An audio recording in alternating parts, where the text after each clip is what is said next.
Welcome to Build. I'm your host, Ricky Camilleri. The best show on Broadway right now, and for just a few more weeks, is also one of the great plays. Just recently, the New York Times published an article asking what the great American plays were since this play. Tony Kushner's Angels in America is a work that encompasses everything that life has to offer. Tragedy, comedy, thrills, mysticism, religion, politics. It's a show that in every minute of its 7-hour running time has you gripping the chair, leaning forward, and waiting to be dazzled by the next line. Two of the show's great performers join us now. Please welcome Denise Gough and James McArdle. Hello.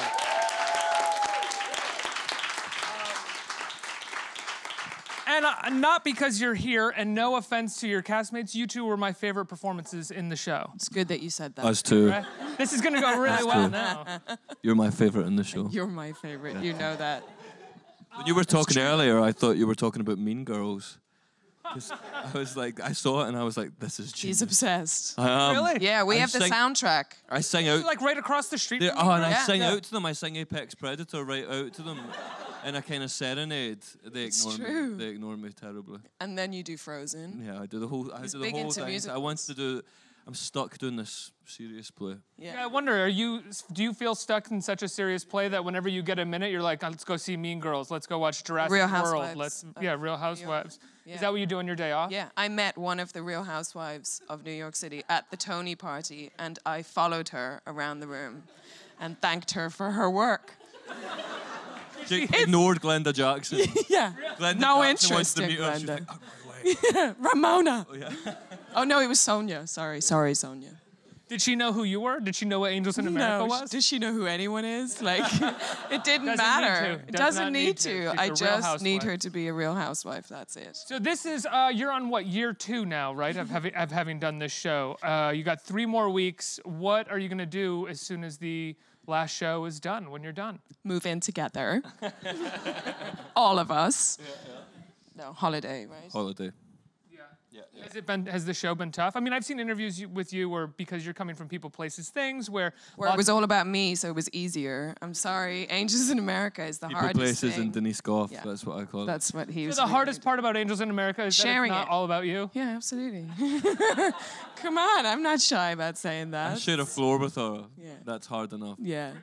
Yeah, we're pretty bad together, actually. Nobody else is on the floor with us because we are a disaster together. Yeah, we're very competitive for attention. Can you tell?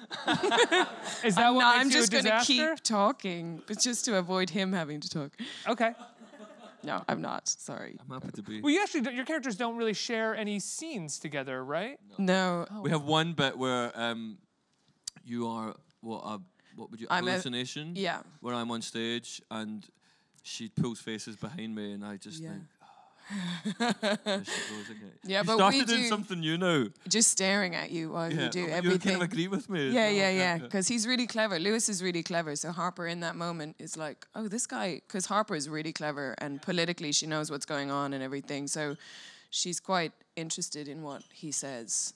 I'd imagine that's sort of one of the hardest parts about playing Harper is the fact that she's politically savvy, fairly clever, but at the same time is married to this guy who's kind of none of those things. But also and who from thinks... this world that's none of those things. And also he tells her that she's crazy. So that's the...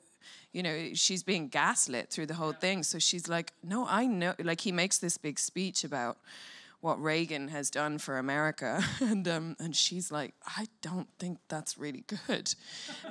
But Joe kind of thinks that the problem is Harper is crazy and she's taking pills, as opposed to he's a closeted homosexual, which is actually the problem in their marriage.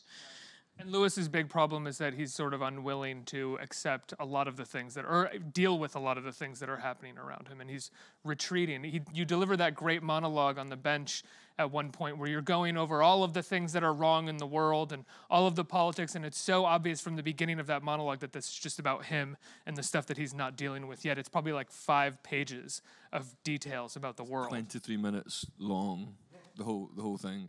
But I think Lewis, 23 minutes long. Yeah, the whole scene, like the whole from start to end, that whole section of The whole scene, or just the monologue part? The whole, not just my own monologue, but the whole scene where it flashes back to Andrew and then comes back to us. That whole section of me and Belize and I on the bench is 23 minutes.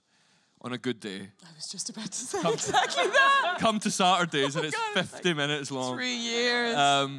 But it's, you know, I think what you were saying there. We are so tired. Yeah. Well, Not the first time they've made that joke about the show since I met them. It's long. It's long. What you were saying there about Lewis, I think that, you know, his platform, you know, how we see him normally right in the first scene is a place of anxiety. You know, he's worrying about what his family thinks, about his abandonment of his grandmother. And when his whole world is turned upside down, when Pryor tells him he has AIDS, I think his goal that he sets out to achieve is sort of being absolved from guilt from Pryor, but still having the option to flee. And as it goes on, what he realizes is that the only way for him to succeed is to accept his responsibility and accept the fact that he owes the people who he loves and who has loved him some just to be there, you know. But he's so human, though. I always think one of the great things about James's performance is his lack of fear to go to the place that is, like, because Lewis I think he can make people feel uncomfortable because... Well, he can be a really ugly character at times. But who wouldn't want to... No. He's very beautiful. But it's one of the great things about when you're a really good actor doesn't shy away from not being the hero, you know? Like, we all have it in us to abandon those people that we love when we think we can't handle the smell or the, you know, all of that stuff that comes along with watching somebody die, effectively. I think that's what's brilliant about what James does, is he goes right into all of the very human things about Lewis, and as a result, you wind up feeling for him, you know? I think it's really very, do I have to say why you're very brilliant clever. now? Yeah. Go. Oh, God. Oh, come to me. Okay. Very pretty. So pretty. When you go into that scene, that 23-minute scene, it's very clear right off the bat that he's talking about one thing, but is feeling something completely separate from the things that he's talking about. Do you think of that as the actor portraying that, or do you just go for what he is saying in that and really let the other characters in the scene display what he's actually talking about? Before I go on stage for that scene, it's just Nathan Stewart Jarrett who plays Belize and I always just remember just before I go on, I want to talk about Pryor. That's what I want to talk about, and that's from the very start. That's what I'm. Let's talk about. I want to know. He's not talking about Pryor. He's not talking about Pryor. He's talking about how democracy has succeeded in America.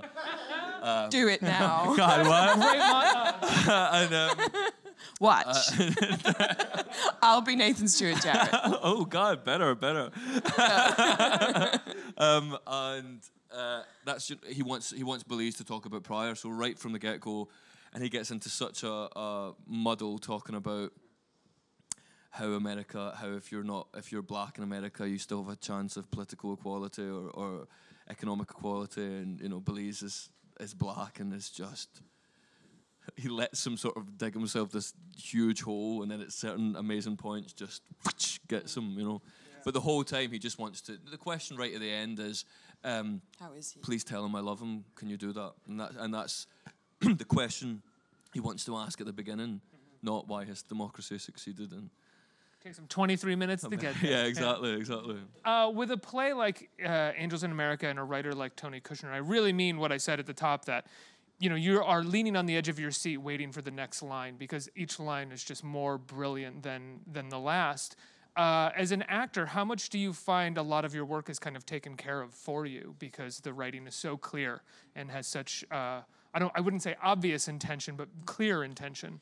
Yeah, but unless you're playing Harper, and then you have lines that make, like, there's a scene that he dreamt. You know, I said to Tony the scene where she's standing in the rain and she's looking out over Manhattan, and I was like, okay, what now? What? I don't understand what she's saying in any of this. And he said, I dreamt that scene in its entirety, and I've never touched it. And I thought... Oh my God. So actually for me, for Harper's lines, there's a lot of kind of poetry up here that you have to try and root in some sort of reality. And so... she very much can be the kind of the poetic heart of the play. Yeah. And I think you do that brilliantly, which is why you are such a brilliant actress. Yes. Did it, and you're so pretty. Found it. Yeah, see, God, we're so good together. Yeah. So good. And you're so good when you try and open the crisps. Oh, so good. I'm sorry. You knew that I was gonna go there. I brought that meant up in the chips. We green say room. chips in this country. Yeah, I think... I'm still going to bring that up as if it was my... So sorry, don't worry, I will act really surprised when you bring it up, and then you'll see. No, I think for me there was a lot of trying to figure out how to make it so that Harper was not kind of all up here, that she's a very grounded and rooted. And so I had to do some extra work on some of the scenes with the way that he has written her specifically.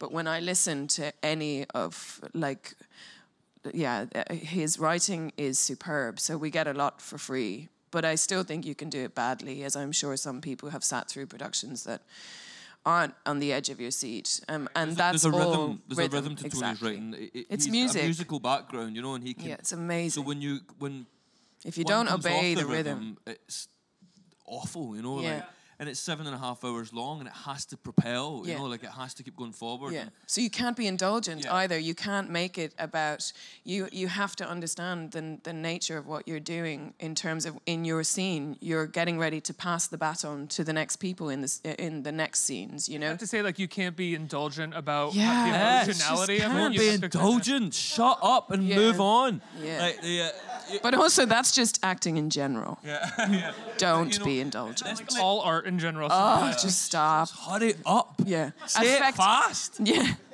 And you're trying to affect people. So for you to take it all in, it just means that the writing, the language still sounds beautiful, but the play, the evening, like we've both worked with somebody who taught us early on in our careers about the music of the evening. Yeah. It's not just about the play, it's the audience. Where are we? They're tired now, you know. You're the editor. You've got exactly. to be editor as well as actor, you know, Yeah. and you've got to hear, as we said, Yeah. that phrase, hear the whole evening. Yeah. And where it's climaxing, where it's going quieter, where you can afford Yeah. to go quieter. And this, I don't really believe in character or playing characters, and this play, I think, is a perfect example of why I don't think that's true. Like, all there is the music and the rhythm. Yeah. And if you don't do it, and if you don't do it, and if you make it about your character and the choices, you jeopardize the whole thing, you know. Yeah. Like, it's, and this play has no room for that. Like, if you're not on the train, it's ugly. You're taking the whole thing down, Yeah. like, and I think it's just really, just in general, I just think that that's a. If the performances become about me having a performance with myself, then I'm neglecting the play, really. That said, the two of you are still very Brilliant. much performing. Sorry, I thought that's what you were going to say. What did you say? Brilliant. Two of you are still brilliant.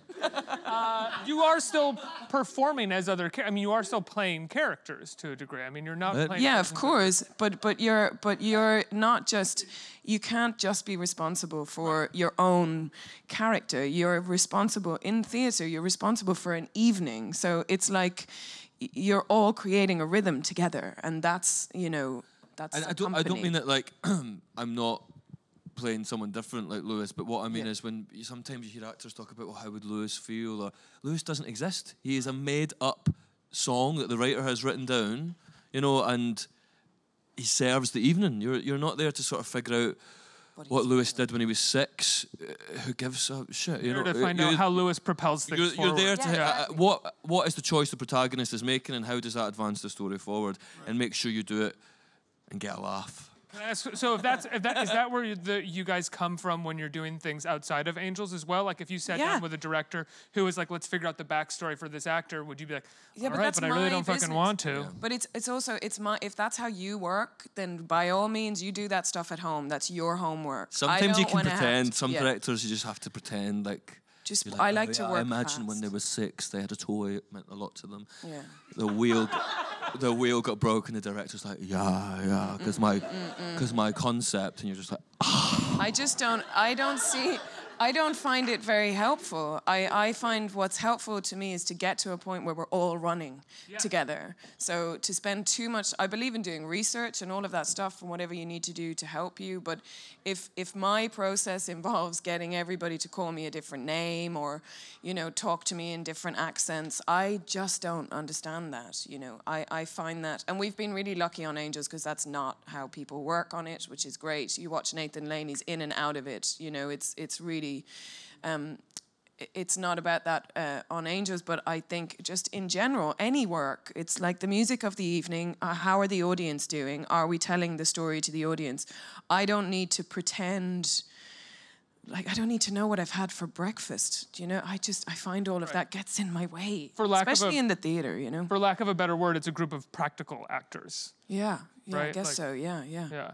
But also, I've never had the luxury of being method because, you know, I had to go and be a waitress the day after a show finished. Or, like, that day, I was waitressing and then I would do the show that night. So, you know, it's like, you can't, I couldn't do that. And so, I don't know, I think there's a lot of indulgence in this kind of actors wanting to create a world that I find unnecessary. Like, I think the cleverest... I remember doing One Day with Judi Dench once, and I watched her go from devastation into talking to the person beside her about the fact that she couldn't do something, and she was making that person laugh, and then 2 minutes later she was in floods of tears, and I thought, and there you go, that's how you do it. It's pretend. I really want to see Daniel Day-Lewis wait tables. Do you know what I mean? Like, I really do like Daniel Plainview and then be like somewhere waiting tables. I just don't know how I would handle that if I was offered a really great... Were you a good waitress? I was the best. I bet you were. I was so good. I'd be a terrible waitress. You would be. I'm too hairy and... But also, you're not good at serving people. I couldn't hold things. That's true. That's true. Sorry, we're just going to talk about waiting tables. So there's a wonderful moment in the middle of the play where you are trying to open a bag of chips. Yes. God, the chips. Of all the 8 hours of crying and everything I do, this is what he remembered, me opening a bag of chips. Do other people bring it up though? Because it's out of, I guess it's in the script, and I didn't realize it was in the script. Yeah. But it's something that feels so absurd in the midst of this play and this moment where you are. But that whole scene is absurd, isn't it? Like, but it is also still about religion and death, and meanwhile you are like. Yeah, but it's that whole thing for me. Around with a bag of chips. But for me, that was that scene is so key to Harper. You know, she's like, because I remember having a conversation with somebody who was like, she's this sweet little Mormon girl, and I was like, I talked to Tony about it, and he was like, no, Harper was like the punk in Utah. She was always questioning what this stuff, always doing things wrong, you know, and so I love the diorama because Joe liked her, so like that's why he loved her. He loved an outsider. I guess, I guess. But I think that in the diorama, she's like, you know, she's only there to keep an eye on because she thinks this dummy looks like her husband, so she's having all of this stuff going on, but she's not reverent about. I mean, it's ridiculous. Even when she says, you know, they don't have any lines, the mother and the sister, and only his face moves. That's not really fair. Like, I just think with everything going on societally for women at the moment, it's just so, in fundamentalist religions, women's faces aren't even allowed to move. It's ridiculous. Like, she's saying such profound things, but in a really funny way in that scene. And the bag of chips is another part of it, that she's kind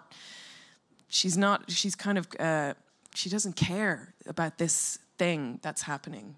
She's just going to eat junk food. Well, what has it been like to be putting this show on during the campaign of Donald Trump and now during the first year and a half of Trump, where the show has lines like you have a great line about Reagan that was like, without being able to hate us, he would just be the right-hand square in the Hollywood square, right? Which is the same for Donald Trump. Yeah, absolutely. That's, you know, one of the reasons we were so keen to bring this play to New York and why the play has such a heat and vitality to it is because it sort of feels needed, you know, and that's and yeah, with like all going the things, to work with all the things, exactly, with all the things that have happened since him winning the election and then becoming president and we've been performing throughout the whole narrative. So there's been these spikes during the run where there's the focus or the focus of concentration is slightly different because of what's going on. You know, I remember with Charlottesville last year, that 23-minute monologue about race in America had this, we were in London doing it, and it just had this heat to it, remember? Like, it just had the, you know, and people can laugh at my character or whatever. He makes many sort of privileged mistakes in this monologue about race, sort of says very naive things. While fundamentally trying to get to the heart of why he believes in America, but makes many offensive remarks or whatever. And people sort of can laugh it off or find the humour in it, but after that happened, there was just this real heat to it. And more recently, there's been, I have a scene with Joe, Have You No Decency, Tony doesn't call the scenes what we call them. He gets so confused. We've listed all the scenes, and what their names, and I say to Tony, you know, Have You No Decency? And he's like, You mean 2.5? I have this scene, Have You No Decency, where Lewis basically confronts Joe about all those decisions he made and signed the justice's name and made homophobic decisions and just some of the lines. Have you no decency? At long last, sir, have you no decency at all? For me, right now, I'm screaming it out, and it's those kids on the border, you know, and the play with such a kind of febrile changing climate that we're in. The play shifts and changes. Yeah. Like the immigration theme, that wasn't as strong when it was written. You know, now when Andrew makes the speech about people in a boat waiting, terrified, while unsmiling, implacable men throw people out, like that's happening. That's all those people getting from Syria to safety. That's what's happening. The boats are chucking people out, you know, babies are being washed up on the shore. And that's, so for me, everything about this play, it's so sad that it's even more relevant now than it was then, because it's bigger than the AIDS crisis now, and it's bigger than seeing openly gay men on stage. It's about our humanity, you know? What are we doing? I was just going to say, what resonates about the show now is not necessarily the AIDS crisis, even though that is hugely resonant for anyone. And that's actually remembers a positive. It a little bit. Yeah. We look at that now and think, God, thank God we've come so far, and that's amazing. But deeper and darker than that is like what is happening to us as a people. Like how that's why the play will survive forever. It's a classic play because it's about I think in 400 years, if we've not destroyed ourselves. Please, let's not destroy ourselves. Or whatever. Sometimes I just think, give us a solar flare and we'll all start again. But because we're making a balls of it. I know, Christ. But we're a happy people, James and I. You're saying, I'm hosting this, so I'm trying to keep it on the rails, but you are speaking my language. Okay. I think in 400 years, if we're still around, people will look to this play as to what it meant to be alive in the late 20th, early 21st century, regardless of what group you belong to or minority you belong to. My mates from Scotland came who I don't think identify with any of the groups represented in Angels America, and out of everything that I've ever done, they still talk about it constantly because they are part of this system which only serves to betray us. I think this sort of neoliberal capitalism that we find ourselves in, and they are part of that, and they're engaged, so they have questions. I think if this system serves you in any kind of superficial way that you believe it's serving you, then it's easy to put blinkers on. But if you have any question or any engagement with what's, the structure that we're living under, this play will scream at you because it answers all of those, or attempts to have a conversation about the system that we're in. That's what, Tony wrote that speech, and I'll keep coming back to that speech, but Tony wrote that Democracy in America speech because he was at a point where he needed someone to articulate the theme of the play, what the play was about. And that is what the play is about. Why has democracy succeeded in America? And that's the conversation Lewis has, and that's what all these characters are trying to find, their place in the system. Yeah, how to be with equality, and they're all autonomous. They're all, each of them, so autonomous, these parts, So we're all protagonists, which is why it's such a nightmare to rehearse, because I'm the protagonist. We're all, it's about me. No. It's me. I'm sorry. Get up. I'm the protagonist. Because everyone literally is, and it's quite a lonely thing to make because you're on your own journey, everyone, and everyone's journey is toward their own truth. And although it's an ensemble, it's 7 hours of duologues. Yeah. There's very rare and one monologues. Scene, please. And Chris, chip packet openings. It's done brilliantly. Yeah, thank you. Physical comedy. You're great at that. It's a real thing for you. What was I saying? Yeah, there's only one scene where we're all on stage together. And that poor director, Marianne, the day that she had to get us all in the room, I mean, it's we're just like giant hairy toddlers, and trying to get this, but beautiful, and trying to get that scene done was a nightmare. Yeah. Had you seen the show prior to? I was in it at drama school. I played Hannah. Oh wow! Okay. In a really bad wig, so brilliantly. I hated it. Brilliantly. And actually, when I so beautiful, such a beautiful Hannah. But when I watched Susan playing Ethel, I'm like, I actually played Ethel like that. But I remember we only did scenes from it. And I remember I really wanted to play Roy Cohn doing that, the telephone at the beginning. And I was furious that I had to play this old lady. The La Caja faux joke with yeah, Nick, brilliant. It's like really great. I know, yeah. brilliant. It's so obvious, but it's like, oh, I'm glad you did that. Yeah. You got to do it. Thank you. It's great. Yeah. Let's get some questions from our audience. What do we have here? Right here. Hi. Brilliant. Thank you. I am curious, given the length of the play, as you've mentioned, and the kind of exhausting performance schedule, how do you guys keep yourselves from burning out? Prayer. I literally was on the phone to my agent before I came here and said, I have burned out. I have burned out. So in answer to your question, we don't. Yeah. Yeah, I don't know. It's that. just endurance. I mean, I have learned over time, and especially because of the job I did before, that you're an athlete when you do a play. So it doesn't serve me to go out and get trashed or wreck myself. Although in my 20s, that's exactly what I did. And I smoked a lot of cigarettes. That's how I kept my dulcet tones. But now I take care of myself. But it's hard to do. This is a hard play to do. And when we were getting ready... How do you look so good? Well, that's because plastic you're so surgery. old, and I'm so young, and I look older than you. You look so much older than me, that's just and bigger Glasgow. than me. No, I think that there's... it's an athleticism. And so you have to treat... If I was going to run a marathon, I wouldn't ruin my body before I did it. So I look after myself. When was the last time you were able to go out and get good and trashed? I don't find that interesting anymore. I gave Same. up on all that a long time ago. It's boring to me. It's not... I think that it's far more avant-garde to live raw than it is to switch off. I don't want to switch off anymore. I think it's really important, actually, especially the kind of work that I do, that I stay very, very switched on. And so that's my choice now, is to do that. But I think when we were getting ready to do this show, when we were deciding whether we were going to do it on Broadway, I remember going to Andrew, and he was not sure whether he could manage to, because what he has to do is so huge, you know. And I went to him and I said, I don't want to play Harper on Broadway for 6 months. I don't want to do it. But some jobs you have to do. And so this is not something... Angels in America, this has been the hardest, most challenging thing I have ever done, physically, mentally, emotionally, everything. But it should be. If you're doing work like this, if you're making work that speaks like this, then tough shit, suck it up. So it's not something... I've never been into doing jobs in order to get famous or to... although I am now. But do you know what I mean? You're so beautiful. I'm so beautiful now and I don't so know if you know, famous. You're so old and so beautiful.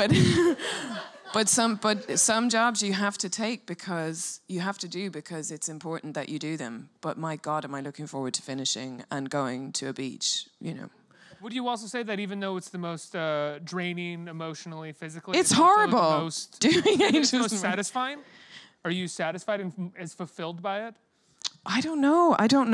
Maybe when I look back on it, I will be. I mean, I'm aware, I was saying earlier, if it wasn't for the audiences, like if we were playing to half full houses and people were hating it and all of that would be terrible. But at 11:15 at night, when you think, I cannot do the last scene, I just can't do it. And then you hear the commitment from the audience, you think, okay, this is a transactional thing that we're doing here. So I can't say that this has been something that I have enjoyed or found, I've done, the last job that I did has a completely different feel to it for me, and I felt fulfilled and loved and all of that every night. Angels in America is not that for me, but it is something that when I am older, and now also, I am more proud. Can you get?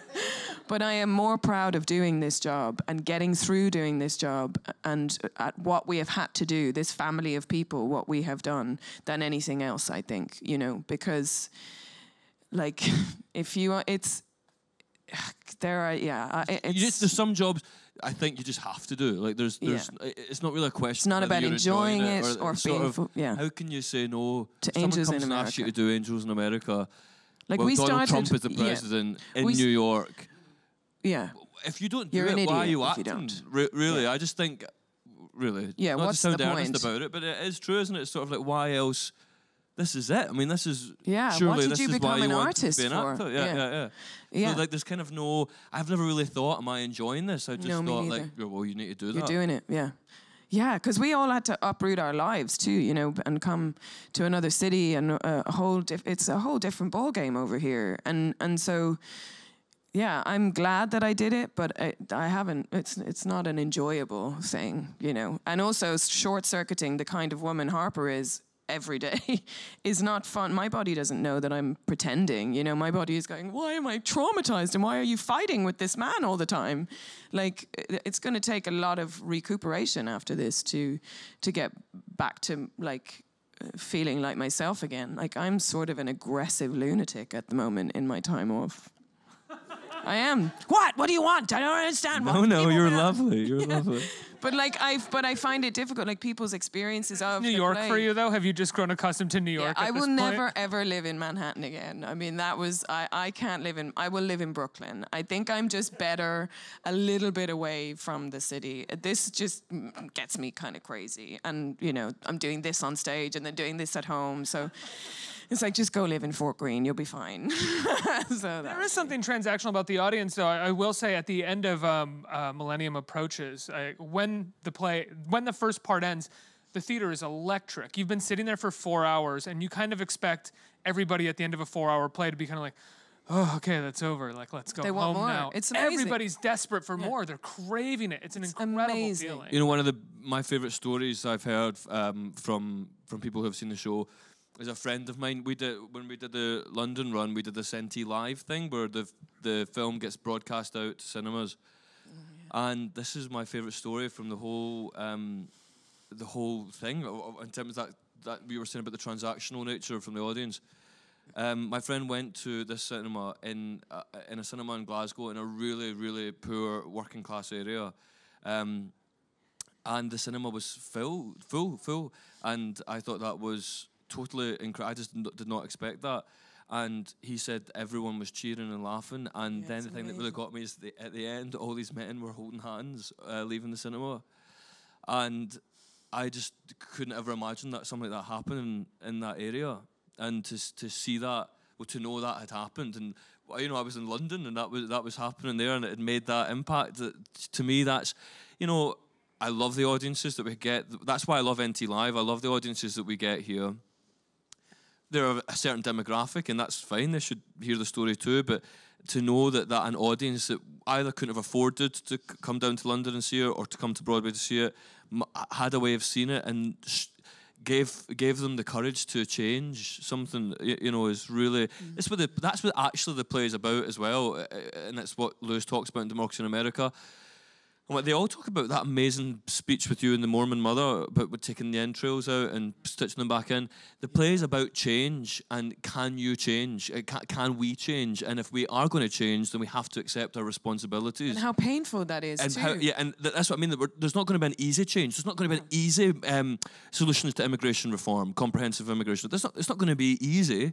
But if we are prepared to go through things together, if we're prepared to walk through the mire together, then change is possible. But it has to take sacrifice, and it has to take one accepting one's responsibility. You know, going in, right, finding out where what part we are responsible for, what part we are playing in keeping this stuff going. You know, and like there's a scene where Harper says to Pryor, "I've finally figured out the secret of all that Mormon energy. It's devastation. That's what makes people migrate and build things. Like the people that are traveling around the world now to get to safety are devastated people. And they built this city. They built this country. All of that stuff that we are kind of forgetting, or somebody is forgetting. So for me, like, those are the reasons that I will be glad that I did Angels in America. This is not something that you go high-kicking out of and go, oh my God, it's amazing. This is the kind of play that fundamentally changes you as a human being doing it, and as an artist doing it, you know. So it's sort of bigger than any of the kind of, like, I remember people want you to be having a lot of fun too. Oh my God, it's amazing, you're on Broadway and you're having so much fun. And you think, No, absolutely not. Like, I don't want to be, when there are people, little children being held in cages at borders, I don't want to be having fun while people, like, you have to have an awareness of the stuff that is going on. And if you don't, then you are playing. I'm not saying we can all have to walk around living like in total depression about it all, but at least be asking the questions, having the conversations, because if you aren't, you're part of the problem. If you're ignoring, you're part of the problem. So this play being on Broadway at this time and having the attention that it has at this time, being part of that, it's the most political thing I can do as an artist, you know? I don't want to stand on a soapbox doing like big Hollywood movies and saying, you know, I want to change the world, but at the same time I want to go and, you know, be in a romantic comedy all the time. You know, I will do a romantic comedy if anybody wants me to. It's like that you're so beautiful. I know, and we could do it together. Oh, cheers. But you know what I mean? There's just something about choosing to use part of your job to do something that is like wanting to be part of change, you know. And when I hear that speech about, you know, it has something to do with God, so it's not very nice. God splits the skin with a jagged thumbnail from throat to belly and then plunges a huge dirty, filthy hand in. Like, that's what it's going to take for us to change. It's my favourite speech. It's just amazing, isn't it? Every night, and I look out into Apart from the my audience. Yeah. But I feel like I look out into the audience at that point because I've stopped. There's something that happens when I'm listening to it now where I think I'm just going to watch all these people as she says those words. And we all know that's what it takes. Like, that's what it takes. We have gone so far into the darkness. It's going to take a lot of pulling out of entrails for us to go forward. Like, we're not in a great place, you know. So I'm so glad that on the day that man was in his first day of office, it was the first day of rehearsals for Angels in America. So it is a profound part of my life, of my career, everything. But it's not fun. Next question. Hi, I'm Did that answer your question? Oh my God, you asked a question so long ago. No, you literally just sat through Angels in America. I'm so sorry. Oh my, like so tangential. She's got to say it. Sorry, go on. Sorry. Hi, I'm actually in the middle of the marathon watching it from the front row. It's great so far. I'll wave at you tonight at that point. Yes, I'll be watching you a lot. Anyways, you mentioned that he's a fan of Mean Girls, so I was wondering if you had to take anyone from the cast of Angels and cast them as the Mean Girls, male or female, who would be who? My name We'd is be the Regina meanest. Joy. I don't know. Well, you'd be Grey. Well, Who does Grey play? He's a boy. He's just saying And you can be gay. gender fluid. Oh, yeah, okay. I'll be Grey. I'll be the three. I don't know. I don't just like know. all of them. They just look like they're having so much fun. I know. When we were going through the whole circuit, the Tony circuit, I remember we got a theatre world award, both James and I. And in my speech, I was like, calm down. I just want to be. Didn't get any other awards. Don't worry. Bullshit. That's bullshit. But we. But you look so beautiful. Thank you. Oh my God, this is ridiculous. It's so impossible. This is why we don't get to do anything together. But I remember thinking, I said in my speech, I just want to be in SpongeBob, because every single time they made speeches, like they were talking about, I just love this company and I love this job. And I was thinking, oh my God, look at how much they're all in love with each other and they're having so much fun. Let's go do Perestroika. Yeah, so Mean Girls, it's the same. I look over and I kind of wave out to them as I think, I'm so jealous.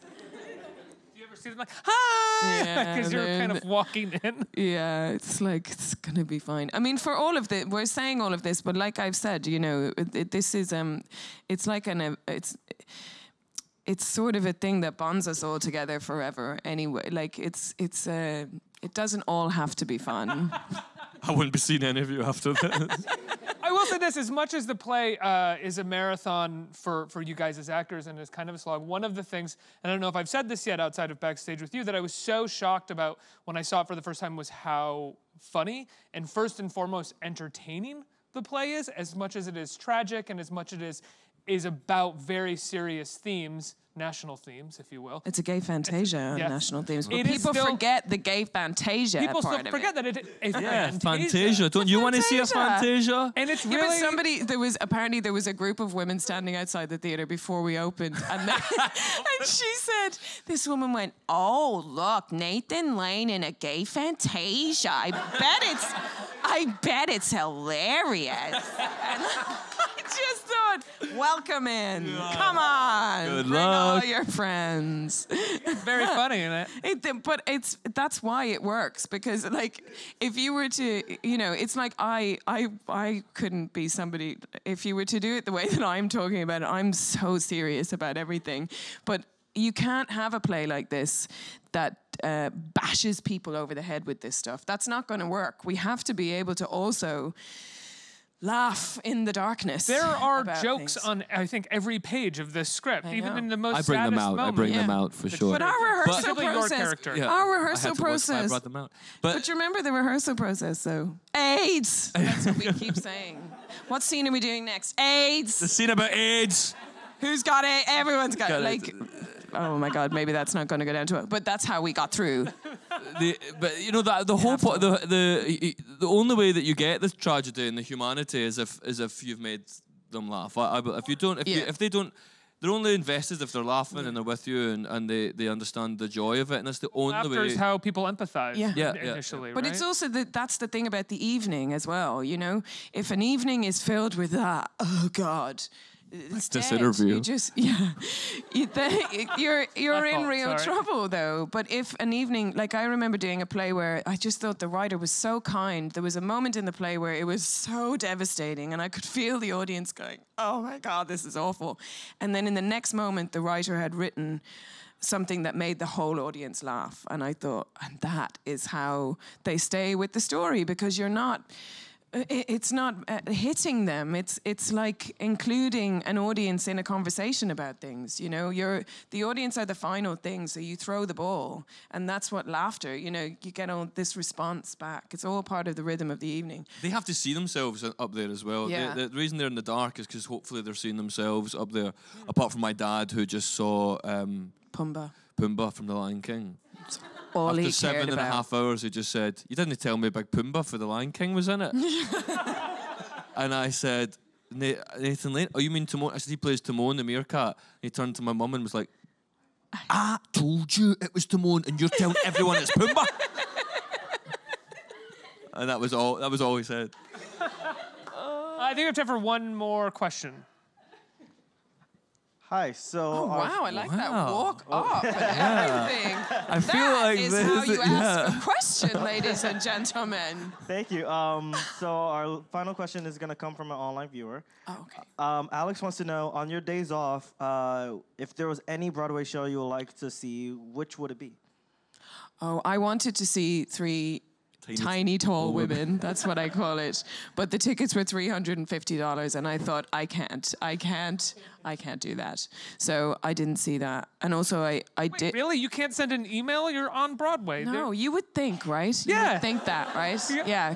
Where's the camera? What camera am I on? I should have got a free ticket to that. Free Come tickets on. all the time. I don't. That's Marie. Marie gets you free tickets. You have to be charming, Denise. Charming. I did get tickets to Springsteen, and that was the time of my life. And then I spoke to him. I was like that. I love you so much. So that was my biggest. That's the only, like, out of all the famous people that you meet when you're doing all this, he is the one that I went a bit funny in front of. Oh my God, he and his wife. I was literally like, we were at a dinner party, and I could see him at the table behind me in my knife, and I was sitting actually beside Gray from Mean Girls. So I was looking at my knife, and I was like, Gray, he is right there. Like, I have to talk to him. And so I went over and I spoke at him while he sat there just being really cool. And I was like, no, but you see, when I was really small, it's the only record that I had was your record, and that's how I learned to dance. And it was like, I used to dance looking at myself in the mirror to your records. And he was like, okay. So I just made a noise. I was yeah. And then I said something about, can you come to see our show? No, you don't have to come and see our show. It's 8 hours long and it's about AIDS. You don't have to do that on your days off. So Springsteen was the thing, but I want to see Mean Girls because I haven't seen it yet. But I have been listening to the soundtrack because I have to. You have the soundtrack playing? We both have. We blare it blasted out with That's the how we windows get open. ready. That's how we try and So raise your attract the right main girls. finger. I know it all. Oh. I just want to see. And Frozen, you do I want Frozen. to see Frozen. That's all I want to see. Yeah. You know how they change You it? got a light heart. We just don't want to see anything heavy. I was going to see the Eugene O'Neill, the Iceman, and I Get a life, remember I was Denise. like, I can't. But that's exactly what I'm saying. I couldn't. I was like, I'm sorry, Denzel. I'm sorry, but no. If anyone has got a good excuse for not seeing the Iceman cometh, it's me. So I didn't. I've seen the Iceman come. Yeah, we don't need Ice person coming. the ice person, the ice gentleman. Well, I love equality. I think Yeah. it's great. Oh my God, we're gonna get in so much trouble for No, it's this great. interview. Honestly, You can just should see vote. Maria's You should going. vote. I think I'm gonna it's put great. the mic down. You guys keep going. Yeah, no, we can There's go a for great hours. hole that you're digging that I'm really enjoying. Yeah, it's fine. But he started digging it. Well, I think equality is brilliant. Honestly, I'm gonna kick you in your face. Guys, congratulations on the show. The last 2 years of your life. It's been incredible work. Really important. It's 2 years Congratulations of on our the last- lives and has taken 2 years off my life. Yeah. And But that's you just still Denise. look older than me. You still look No, but really actually, old. I'm so much younger. So much younger. Oh God. But you I've look got older, so and many in more our years. business, that's all that matters. So it doesn't matter. This may be one of my favorite interviews I've ever Yeah, I know. Great. Why didn't they let us do it Give before? a round of applause. Angels in America. A few more weeks if you can get tickets. Thank you so much, you guys.